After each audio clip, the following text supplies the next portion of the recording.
Seems legit. Hello Legitimates, welcome back to my channel. Today we are doing reverse applique. This is for the video I am doing tomorrow in the live with Sandra from the Ghana Sewing Room. We are reverse appliquing a lizard. So if you would like to see how this is done, please stay tuned. Okay, so I have already cut out the ends. This is for the temptress. And now I've printed off three. I printed off this one originally, and even though it does technically fit, it takes up a little bit too much space, I think. I mean, I could put the strap connector in here, I suppose. But I printed off this one, then I made it too small. You've also got to think about the feet and how fiddly they're going to be, but I could have done that one and kind of put it on an angle like that. But I've decided to go with the middle size.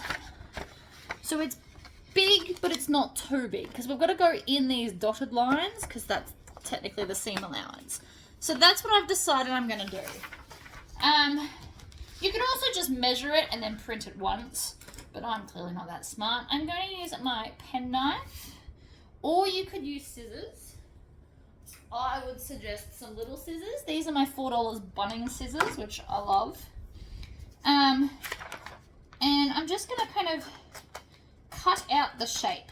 Now you can do this one of two ways. You can either use the cutout to lay on top and trace around, or you can cut it out and then lay this down and cut around it that way.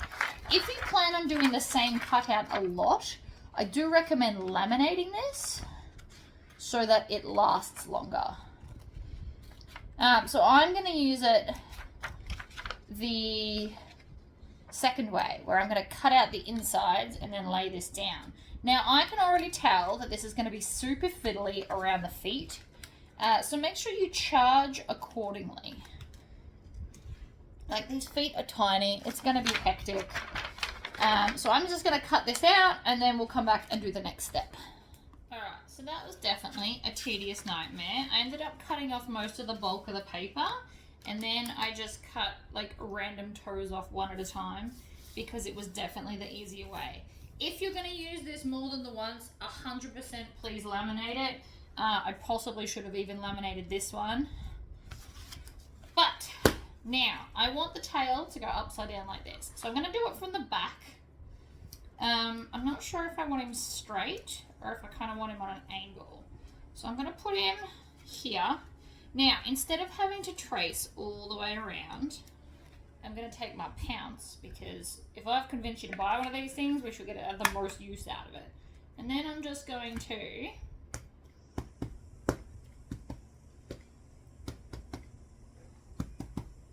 especially those feet, and it has worked. And then I will take my pen and kind of trace around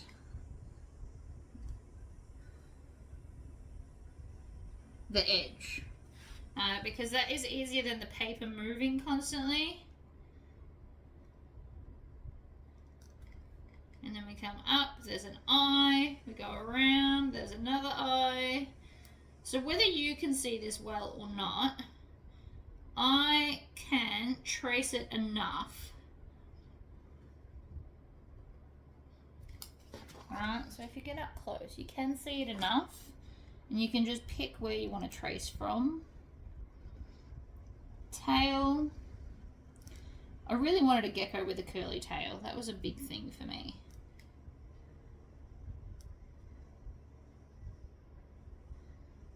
I have a sneaking suspicion I missed a tail. So this is actually 2 feet over here. There we go. So that's that done. Now if you want to, you can put it on the other side. If I was to put it on the other side, I would mirror the image, right? So I would do one way and one the other. But I'm thinking just one end, because I can, really. We'll just have like one accent. Then we're going to take Mr. Penknife and we're going to cut the edge. Now this will most likely be cut the same way as the other one. Except I can be a bit rougher, because this is vinyl and not paper. The paper was rough, I'm not going to lie. We want to cut out the inside and leave the outside.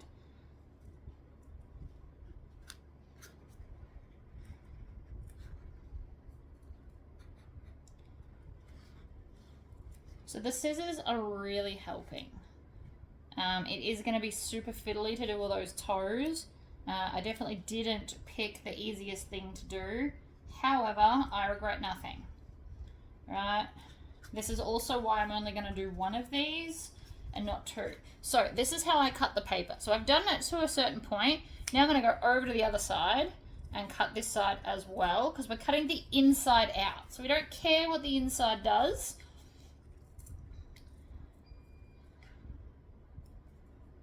So I'm just going to cut like the easy shape, and then I'll come back to all the tricky ones. So I'm essentially just ignoring the legs at the moment.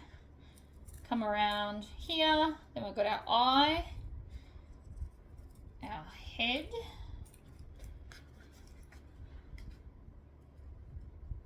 our other eye.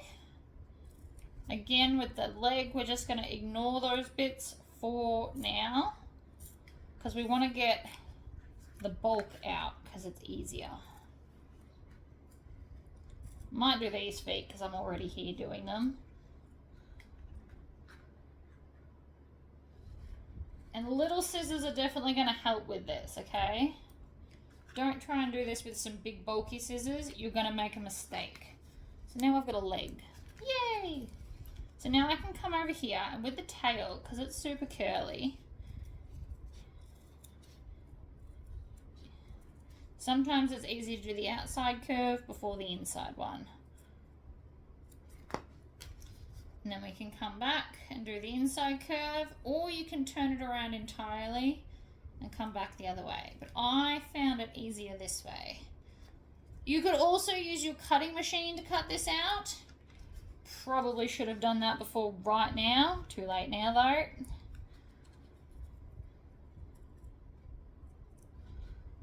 I'm going to cut out the toes.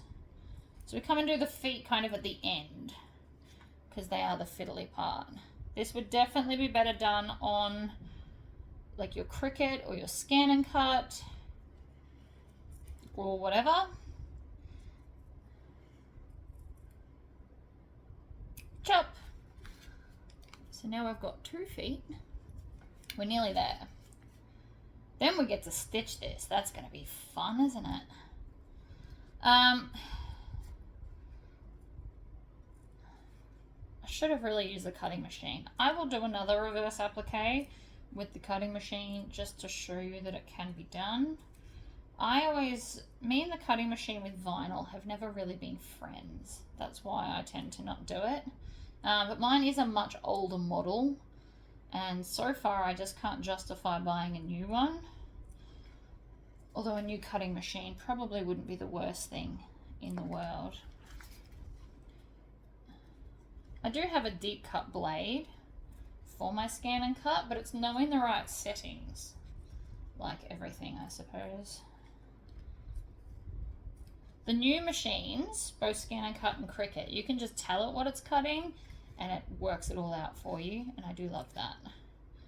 And if this was leather, I could use the laser to cut it out. Okay, but we now have a lizard. So that's the way up. I don't know if you can see that from there. You should be able to. So that's the lizard. The feet are okay. Now I'm going to take some of the outside fabric, and the idea is that it's just going to poke through. Now if I'm clever, I can actually put that face, have a look at that, in the lizard face to be extra cool. And I like that. So I think that's what we're going to do. So we turn this over and we need double-sided tape. I'm going to use my one from the Garner Sewing Room because it is gloriously sticky. Love this stuff. And then we're just going to have it lots of pieciness, or you can tear this one. See, I keep forgetting. And you want to get fairly close to the edges because we really do want to hold this piece of fabric down. So the point is that we won't need too much. I love that this tears, it's so good. So good. Right. So much quicker than having to cut it. So I know that's not the best sticky tape job. I'm also going to take a little piece, it's probably still too big, and put it at the tail, right? Because I really don't want that to move either. So you can just put little pieces wherever you see fit. But by putting it here, it will stop the tail from shifting while I'm trying to stitch it, hopefully. Hopefully, can't promise that, but hopefully. So now I'm going to pick off the backing of all the tape, make a little pile for my rubbish bin. Make sure the edge is stuck down before you try picking it off.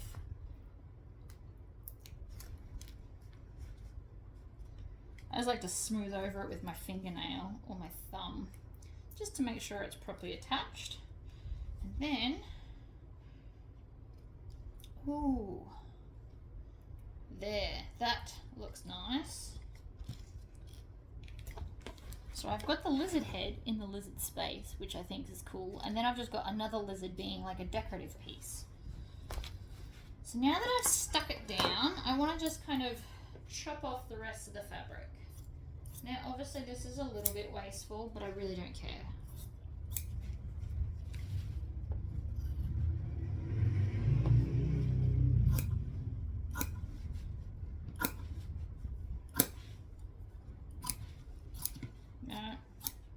We just need enough on the back to cover everything, and I might want to put a little bit of sticky tape under this part here so it sits, because it keeps lifting and that's going to be super tricky to stick down if it's moving.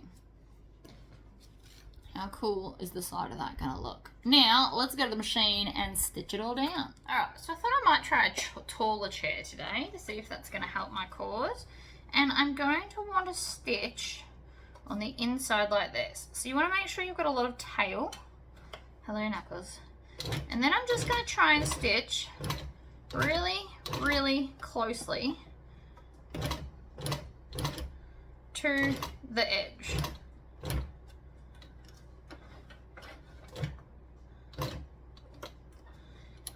No, I have not slowed down my machine. I'm literally just doing this slowly with my foot. You can slow it down. I just haven't done that as such. So the feet are going to be super fiddly. If you have an embroidery machine, you could also probably get it to do this for you. Turn.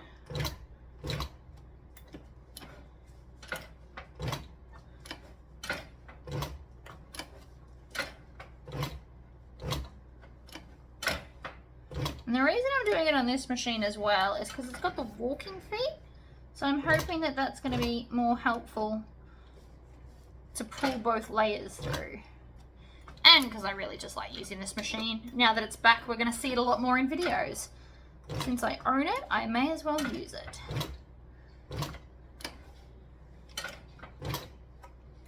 So you can see this is going to be a very long process. But I do think it'll be worth it.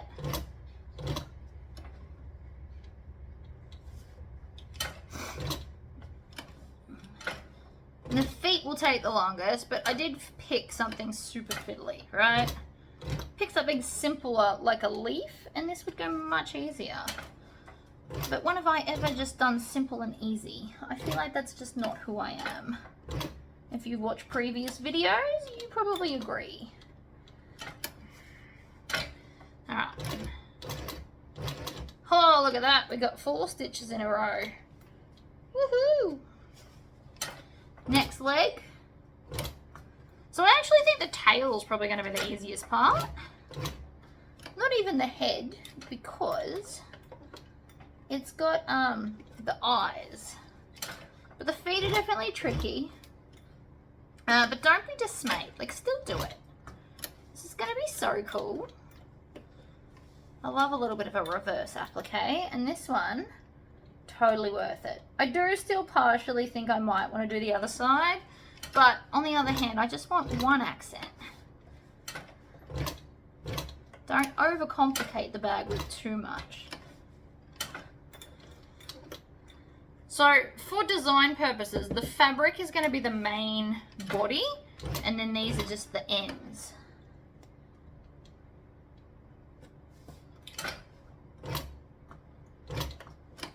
Would definitely help if my foot was clear.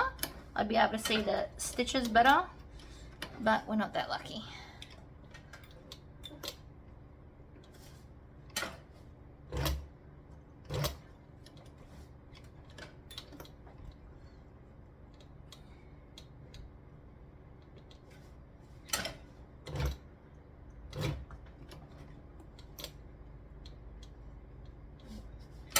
Curves are always tricky. So again, I would probably recommend something not as fiddly as what I'm doing.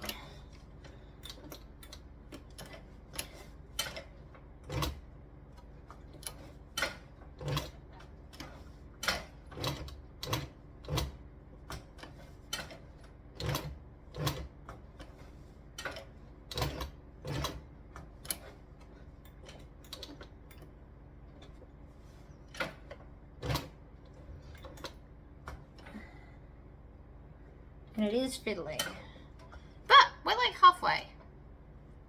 Also, actually, now that we're here, we can grab this and pull it through. I'm gonna grab my sew all and pull that thread to the back and then tie it off so that we don't have any back stitching on the front. It will help it look neater.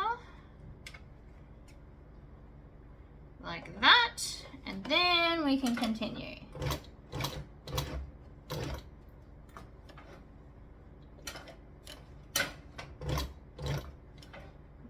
The other reason this is tricky is because I didn't glue it down. So things are more likely to move on me. Especially these damn feet. You might even need to hand crank the feet to get them the way you want. But again, worth it.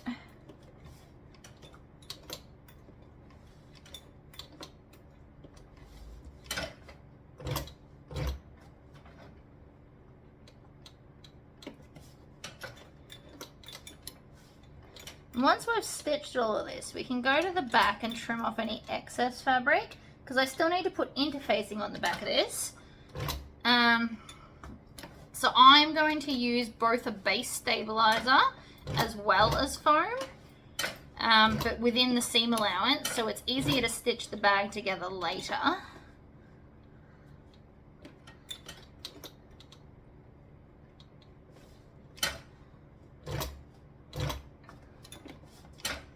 So fiddly, but it's gonna look so cool.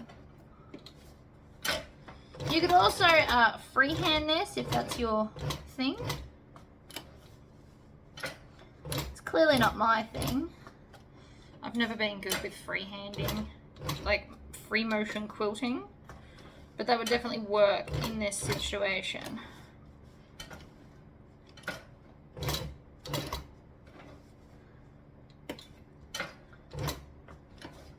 And down and back and over and down. So yes, this would definitely work better if you were free motion quilting, but I can't do it very well. And yes, I should practice, but I can't be good at everything, guys.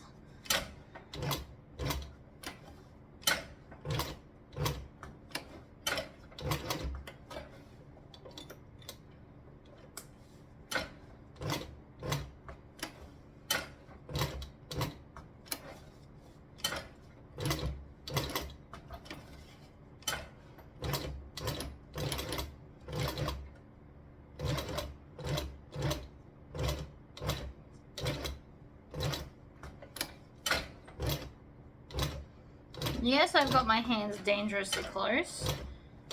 A lot closer than I'd normally do because I don't have long fake nails at the moment. That's why I like fake nails. It keeps my hands at a safer distance.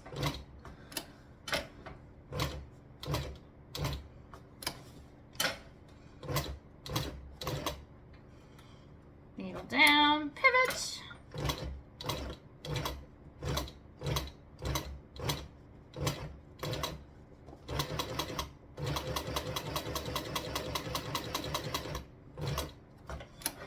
And then once we've gone back through that first hole, we're going to pull this out. Grab some snips. And then we're going to grab this one, like we did the last ones. And then again with the sole, and I'm just going to pull out. Where is it? Oh, it's all a big knot. Of course it is. We're going to pull out the one from the front, like that. And then tie it off. Now, I do not recommend a fancy lizard as your first ever reverse applique. Pick something a little bit easier, like a love heart or a, well, not even a, oh, skulls might be easy. Depends on which one you grab. Alright, so I'm going to chop off most of that and then grab a cigarette lighter and just burn the ends down like that. And then I just smush them with the back of my fingernail because it doesn't hurt. And then we have a very cool lizard. I like it. It's not the absolute bee's knees neatest, but it will do for the side of the bag. And it's a really cool idea. And I love that he's got a face now. Makes me so happy. Alright guys, I hope that was somewhat helpful. Please try it and then show me what you've done.